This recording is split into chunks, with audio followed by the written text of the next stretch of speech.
Gudari batek idatzi zuen, gaur egungo euskaldunak jakin ezazu eta jakinaraz ezazu zer egin genuen. Gudari hark esandakoa betez idatzi du Frank Tolosorrek Gernika bataioia askatasunaren ametsa. Nazismoaren kontra borrokatu behar izan zutela eta askatasuna eta demokrazia defendituz beti Euskal Herrian eta baita ere Euskaditik kanpo hemendik urrun ere bai. Orain arte argitaratu gabeko agiriak, argazkiak eta testigantzak bildu ditu. Tartean duela gutxi zendu zen Miguel Arroyo, Gernika bataioiko azken gudariarenak. Beren bizia eskaini zuten, gu libre izateko hori ez da antzi behar eta hori kontatzea hain sano, hain hurbil eta hain bertze urtean buruan, hori ohore handia izan da. Bere lekukotzaz gain beste opari berezi hau ere egin zion Arroyok. Hemen munizioak, balak ematen zituzten, mitraieta ondoan delarik, taka-taka-taka, hortik ateatzen dire. Hemen lasai gaude, baina atzeko bunkerroietan alemanak naziak zeuden, orduan behar zuten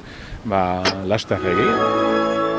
Gainera, Tolosorrek nabarmendu nahi izan du askotariko gizonek osatu zutela Gernika bataioia. Jeltzaleak, sozialistak, komunistak, anarkistak eta ideiarik gabekoak ere hantxe ziren, frankistak salbu denak elgarrekin gure familien historia da. Kepa Arrizabalaga futbol jokalariaren senide bat hantxe egon zen, gero Juan Martínez de Irujo pilotaria norkeztu ezagutzen eta bere amaren osaba bat. 80 urte igaro badira ere gaurkotasunari lotuta dagoen iragana dela, ekarri nahi du gogora lan honekin.